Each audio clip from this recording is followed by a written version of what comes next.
Hi, everybody. Stefan Molyneux from Free Domain Radio. I hope you're doing well. Very pleased to have the Harvard-educated Dr. Jason Richwine on the show. Now, Dr. Richwine wrote a PhD thesis some years ago under the tutelage partially of Dr. Charles Murray, who's also been on this show to talk about ethnic differences in intelligence scores or intelligence testing scores.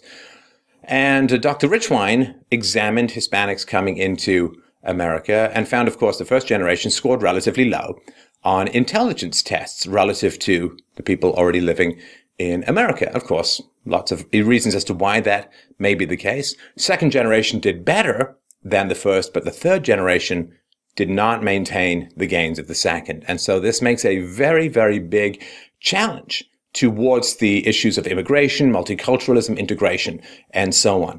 It's a challenging thesis to me. I push back against it intellectually, but we do have to gird our loins and screw our courage to the sticking place and follow the data where it leads. Otherwise, we are lost in a sea of propaganda. So we had a very enjoyable chat about immigration, intelligence, ethnicity, and so on, and I'm very pleased to bring you Dr. Jason Richwine. Thank you so much for taking the time today, Jason. We really appreciate it. Well, it's my pleasure. So a couple of years ago, of course, you hit the spotlight, and perhaps it could be said that the spotlight hit back. And in one of your dissertation, which I think you'd written 4 years previous to 2013, under the tutelage of a number of course, prominent Harvard academics, including Dr. Charles Murray, who, of course, was also recently on the show. Well, you were talking about immigration and IQ. You just went through the eyes and found what were the most potentially flame-broiled controversies that the American public could try to stomach. And as you said, it lay dormant for a couple of years, and then as a result of a heritage study, you gained some sort of prominence. I wonder if we could talk a little bit about the firestorm, and then we can talk about the contents of the thesis, which I would highly recommend is well worth reading. Sure, yeah, and you mentioned that the two topics together were a bit of a controversy, and it's interesting. I'm not the kind of person who sets out to create controversy, but I think sometimes what happens is the issues that are most interesting also happen to be the most controversial. They say, in a PhD program that you should always pick a topic that you're interested in, but beyond all else, no matter what else you're thinking about or contemplating, pick something you find interesting because you're stuck with that topic for years, at least 3 years, sometimes more. And so that's really the only reason, when it comes down to it, that I got into the topic as a dissertation topic. But then, of course, obviously there are some major implications for public policy that are important to discuss. When it comes to the firestorm itself, I mean, you're right. It's something that was, I guess, sort of on the back burner for years.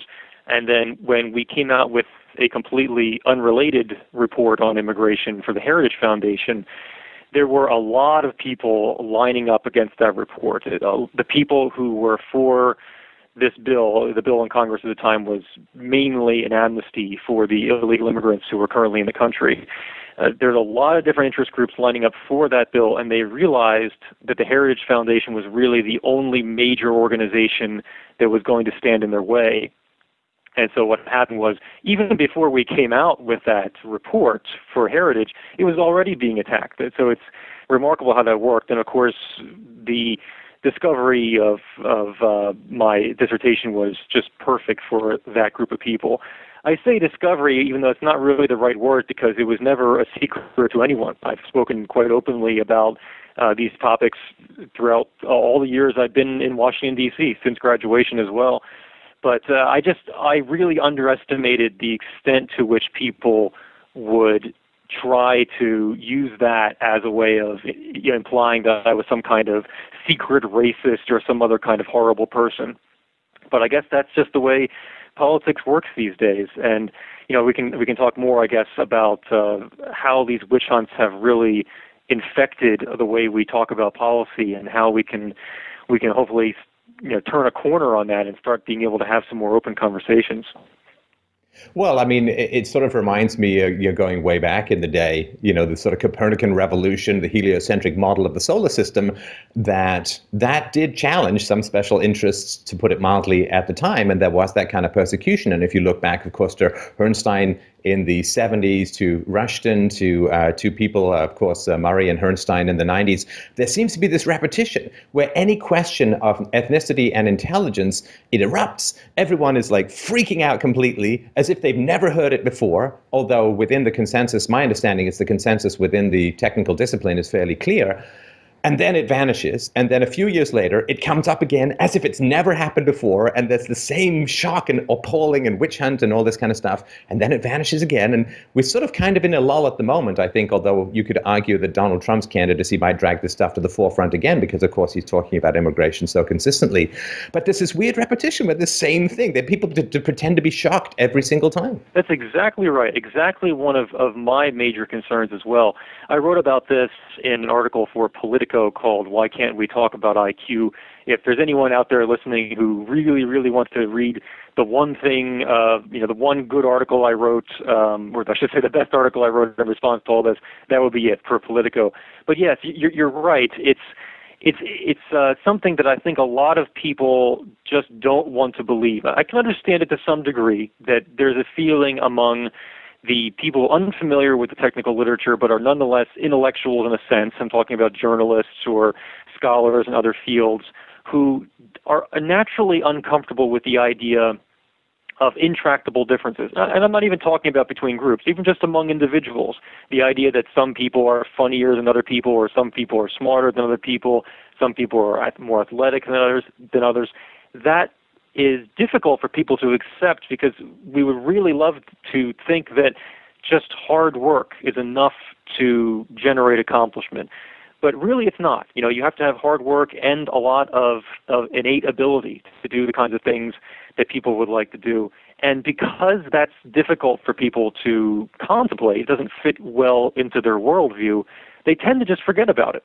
It's a very common thing where if you see evidence pointing in a direction you don't like, it's very easy to just kind of put that aside and not remember it until the next time someone brings it up. And as you said, my situation was similar in many ways to past little outbursts of debate about IQ, which then sort of go away for a while, and then they come out again, and people are upset about it again. And I tried to make this point a lot in that Politico article, and also in a lot of the other writing that I did in response, is that people are getting upset about things that are not even a matter of controversy in the actual field of psychology. The idea that IQ is a number that can estimate general cognitive ability, that's not controversial. The idea that this IQ test is something that can predict future income and socioeconomic status, again, not controversial. The idea that these tests are not biased against various socioeconomic groups, again, not controversial. But all of these things just sort of repeatedly come up among people who are not familiar with that literature. Yeah, and so the general hierarchy, correct me where I go astray as a barely competent amateur, but the hierarchy, as far as I understand it, from decades, and I guess in some cases close to a century, of IQ testing, is that the Ashkenazim Jews are at the top, and then there is the East Asians, and then there are the Caucasians or the whites, and then Hispanics, and then blacks. Is that fairly close to the ranking that has remained fairly stable for a while? That's pretty stable in terms of average IQ scores for those various ethnic groups. It's something that hasn't changed all that much, although, of course, the magnitude of the differences have changed over time. But yes, I mean, so that's something that I touched on in my dissertation, although group differences was not the main part of my dissertation. Certainly you have to discuss it in any long-form piece about IQ. It's certainly important. And I think also, those group differences are something that people should think about from time to time as indicating that, people are different.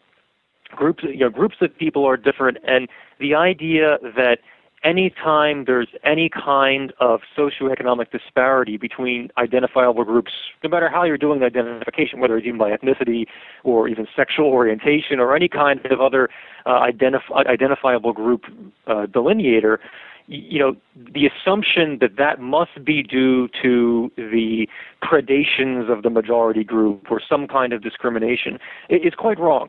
And we need to sort of disabuse ourselves of that notion and begin to think a little bit more maturely, I would say, about why differences exist in society, because at bottom, people are different, and different people have different kinds of abilities, and those abilities are going to express themselves in different ways throughout society.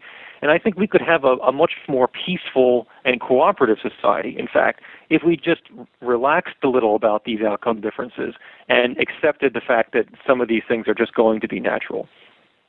Right, and I also want to insert the general caveats when we start talking about group or ethnic differences in intelligence, that you can never prejudge any individual by these characteristics. Of course, right, an IQ of 130, no matter where it's coming from or what body type it happens to be in, is an IQ of 130 and will probably gain the income that is associated with that. So you can't judge any individual ahead of time based upon these group characteristics. However, when you zoom back to a wide enough sample set, you will see trends begin to emerge. And because public policy is about very wide sample sets, countrywide sample sets, it is important to bring these distinctions in, not when you're sitting across from someone in the subway, but when you are looking at public policy questions, you are looking at huge sample sets. And if you don't have this particular lens to look at it through, everything seems kind of blurry and highly conflict-ridden when in some ways it's not.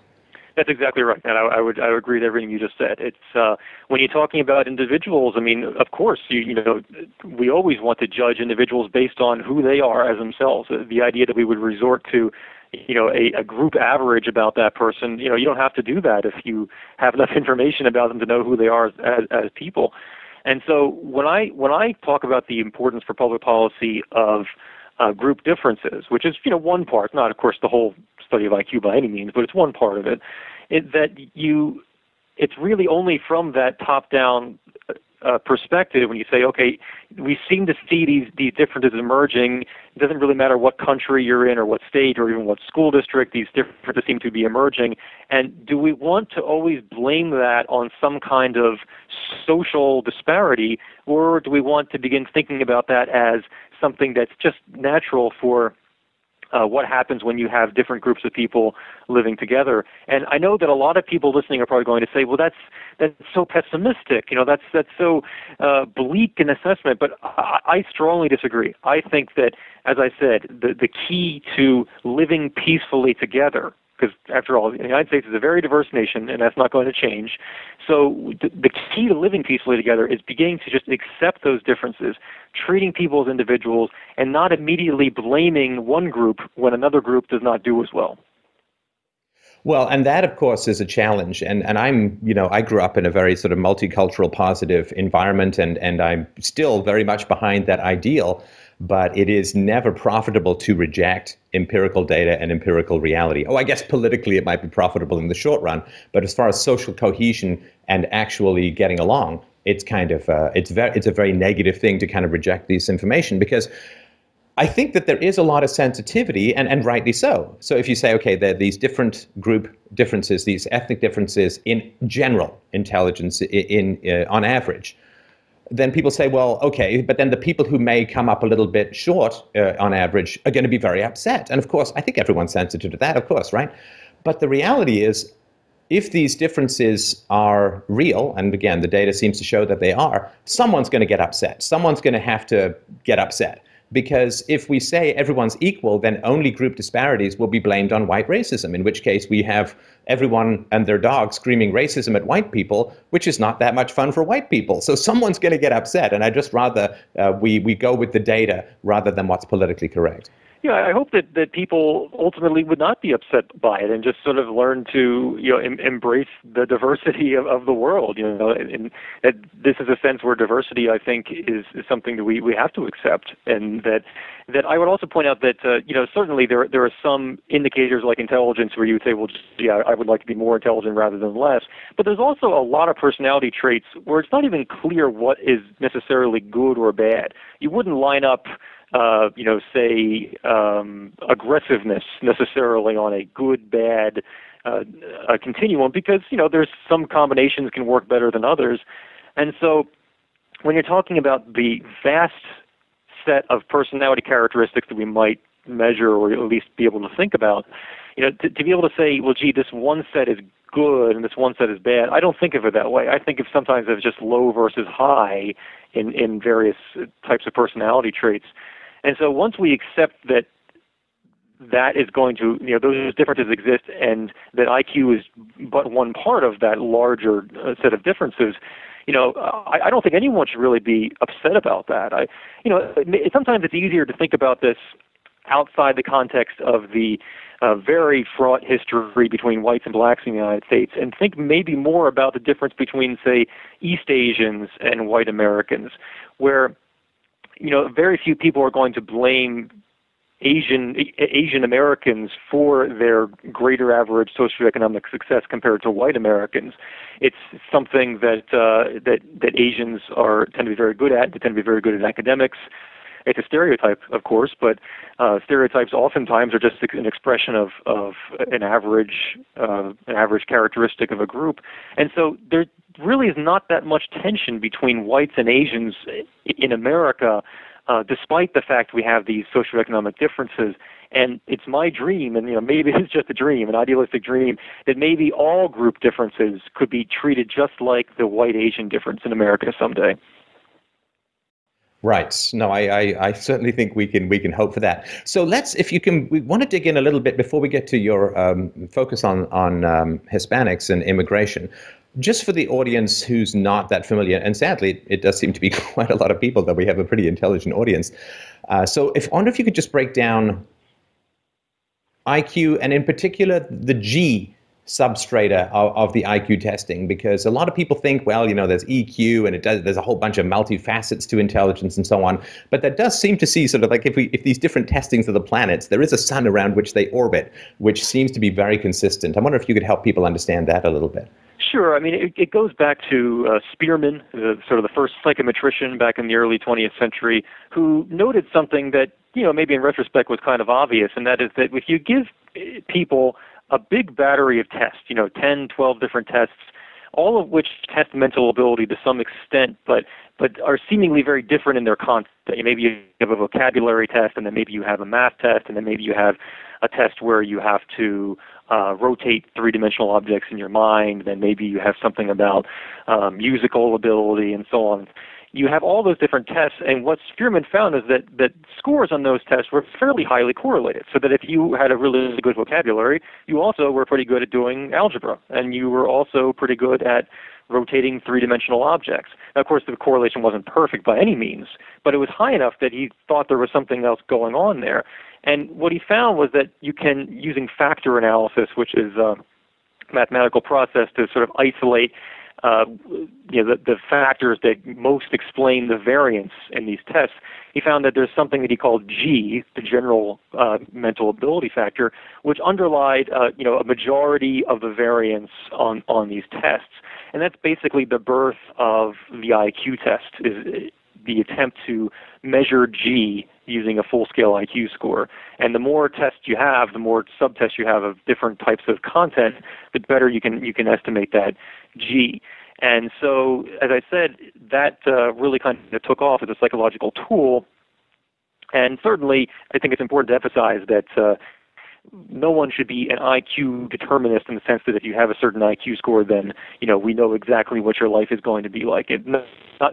Not even close. There's so many other factors as well. But nevertheless, it is a pretty good predictor, on average, of explaining a decent amount of variance in things like income and occupational status, and also a number of behavioral outcomes. So, that your likelihood of going on welfare or ending up in prison is also related to that IQ score. And so that's really the basis of it. And there have been a number of challenges to that model for many years, and probably one of the most common you've heard is the notion of multiple intelligences. Now, it's important to note that when we talk about G doesn't explain everything. It doesn't explain all the variance on mental tests. It just explains a lot of it. So there is room for these other factors, for sure. Maybe there's a more specific factor for math ability compared to verbal and so on. And so there is room for that, but only in what you might call a hierarchy of abilities with G at the top. The attempts to turn G into just one of many different mental abilities have really not received much empirical support. The person most associated with the idea of multiple intelligences is Howard Gardner, a very smart man and someone who's done a lot of interesting work, but I think even he would be one of the first people to admit that there's not a lot of psychometric backing for the idea that G can be split into different types of skills, because when you try to do that, you keep coming back to G itself as really the explaining, as the top factor explaining so many other things. So that's where the research has been for a while now. As I said, not extremely controversial. Most psychologists certainly accept the G model of IQ, and really most of the debate now about IQ research has moved on from that topic. Okay, good. So there is a general sort of horsepower within the brain that shows up, and we're not saying everyone has the same abilities. I think, as you mentioned in your thesis, that everybody knows a literary buff who's terrified at the sight of a math book, and vice versa. But in general, the intelligence factor that is common to all of these tests is basically a measure of raw processing power or speed of the brain. Does it also not tend to show up in things as non-culturally sensitive as reaction times? Has it not also been validated by MRI scans showing brain complexity and even by brain size? Like it's more than just the test. It also correlates, if I understand this correctly, widely with a number of other physical measures. That's right, and that's a burgeoning topic. It's kind of combining neurology and biology with psychology. It's a really exciting area, actually, and I kind of wish I could get into that. Although I wish I don't have the neurological training to be able to do it. But yes, I mean, so increasingly we're finding that if you give people IQ tests, you find that you can see certain parts of the brain lighting up, on the most G-loaded tests. There seems to be a correlation between the amount of white matter in the brain and your ability to perform well on the most G-loaded meaning the items that require the highest IQ to be able to do appropriately. So there's lots of interesting research like that, and even the genetic research is becoming somewhat more sophisticated. Although, to be honest, I think that it's still in its early stages. A lot of people were hoping that there might be some gene or simple set of genes that could be identified that dictated, what your general cognitive ability would be. And I think increasingly it's becoming clear that it is likely a very, very complicated set of gene interactions that's really contributing to that. And so the quest to find, the gene for G has not gone so well. But there have been certain gene combinations, that people have found have been at least related to it, although not even close to explaining everything about it. So this is an interesting field. I think there's a lot more that's going to be coming out within the next, decade or so, and it could have some really interesting implications for public policy and the way we see our society going forward. Yeah, I would assume that the complexity of the gene interactions would have to be significant. Otherwise, it wouldn't be much of a bell curve, right? I mean, because, switching things on and off, if it was just one big binary switch, you'd get sort of an on and off for intelligence rather than a bell curve that we see. Right. So I guess the next question is, one of the things I think that's confusing to people about intelligence, and which they don't usually understand, is A, the degree to which it tends to diverge among groups later in life, and B, the degree to which within each particular individual's testing history, there is an astonishing amount of stability in intelligence over the course of life. I wonder if you could break those down a little as well. Yeah, there's just an interesting new paper on that I think brought some newer data to the question of stability over a lifetime, and it really is remarkable how stable they are from early adulthood to sort of early retirement age, you might say. I mean, the correlation between an IQ test you take when you're at age 20 and versus at age 60 is quite high. Correcting for measurement error, I've seen it somewhere in the area of 0.9, which, I mean, is actually surprising even to me. I didn't think it would be that high. So, these are pretty stable scores. And that's not to say that people don't see changes throughout their lives. I mean, maybe they were sick the day they took the test or something like that. So, there's probably a lot of people listening saying, hey, I got this score this one time, and then I got this other score that other time. Certainly there is individual variation, but it is pretty stable. But before late adolescence, it's less stable, and especially in the very early stages of life, you're not going to be able to give a test to a 2-year-old and be very confident about that score remaining stable moving forward. So that's something that everyone needs to understand, especially parents who, there's a lot of parents out there who deny they're interested in the topic at all, but then as soon as they have a child, they immediately want to know what the IQ is. It's not something you're going to be able to figure out immediately. It's just be patient, and you'll quickly learn how much your children take to academic skills and such throughout their lives. And what are the rebuttals against those who say that there is a cultural bias that excludes certain groups from doing well, or there may be internal standards or internal cultural standards, or a rising or I guess a lowering to stereotypes, say for blacks or Hispanics who test lower on the IQs as a whole? What are the rebuttals to the arguments that it is a subjective measure that is affected not by anything physical, but by ideas within the mind or resistances within the environment or something like that?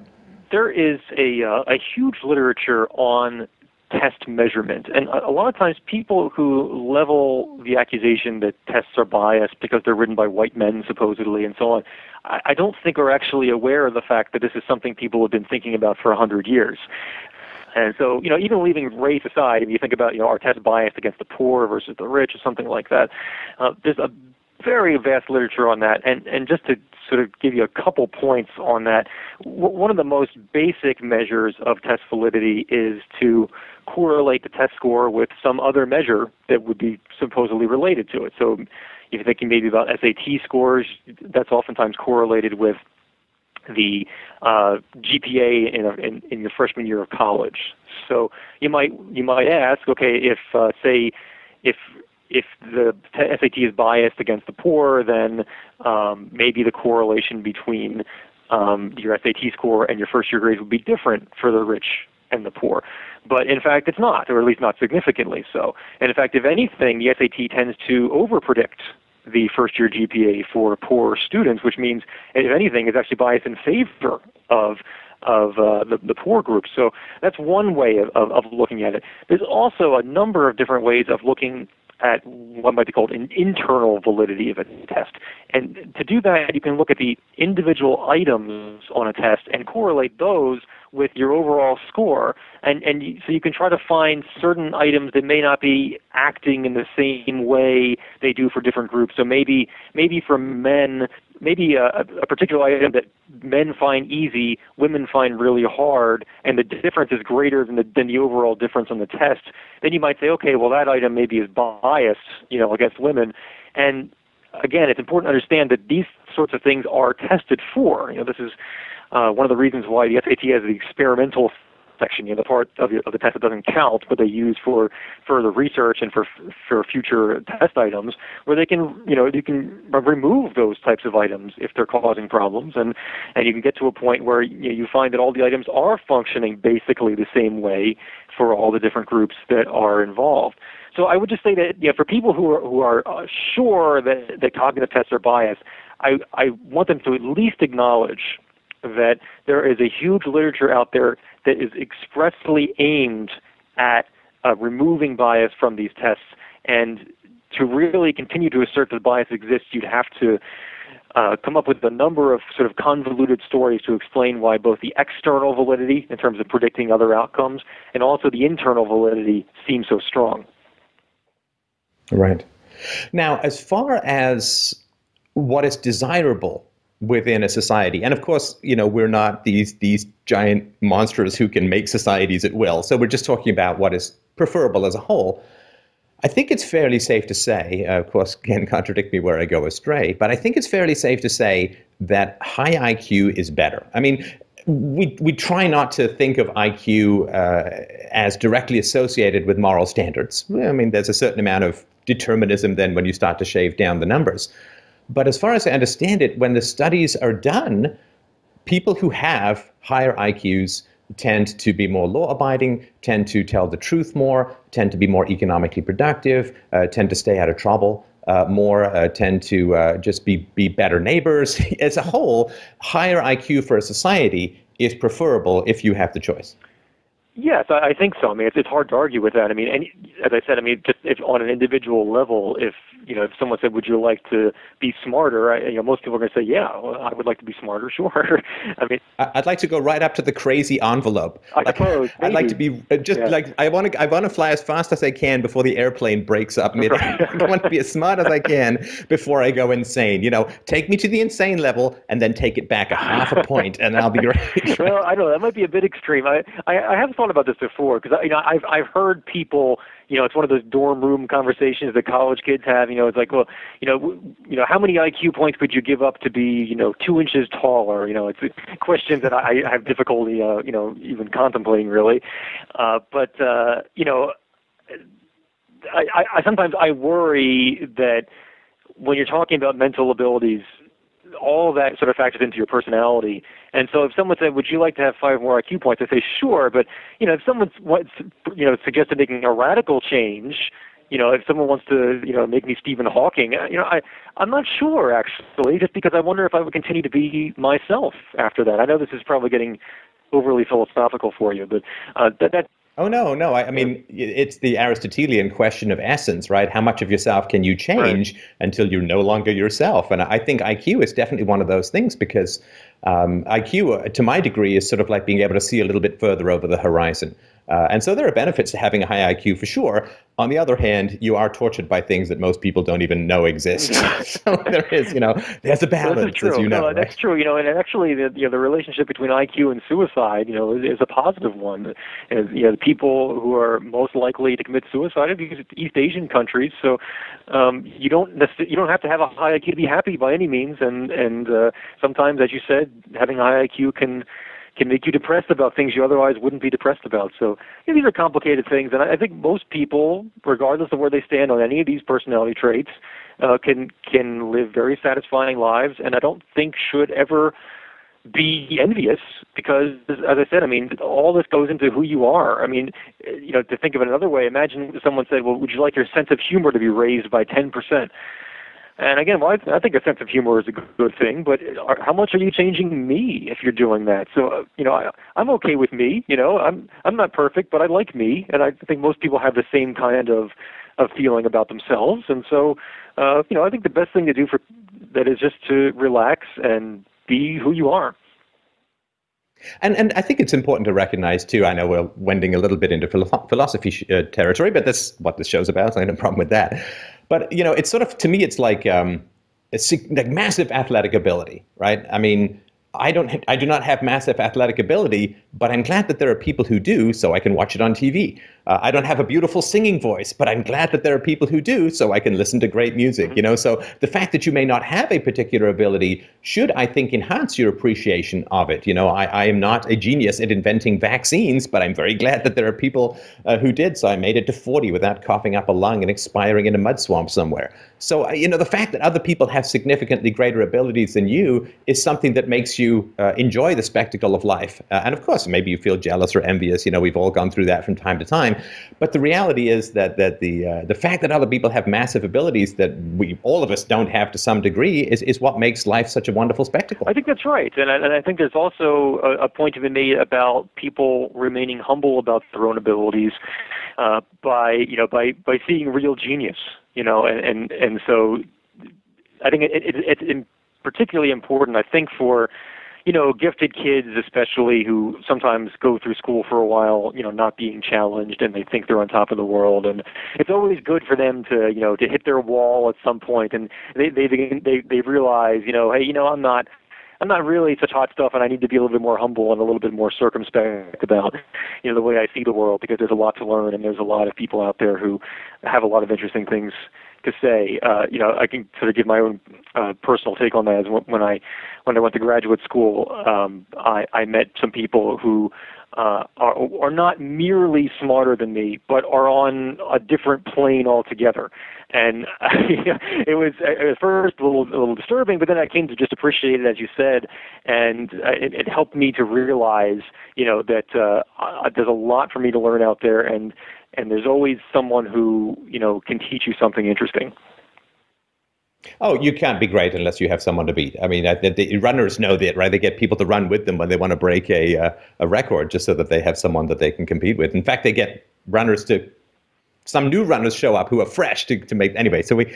Okay, so let's get to I guess some of the more thorny stuff around these implications. So my understanding of the data as a whole is that if blacks in America, if African Americans have in aggregate an average IQ of 85, and they make less money and have fewer assets, say, than Asians, right? We'll try and take out the usual black-white hysteria and so on, right?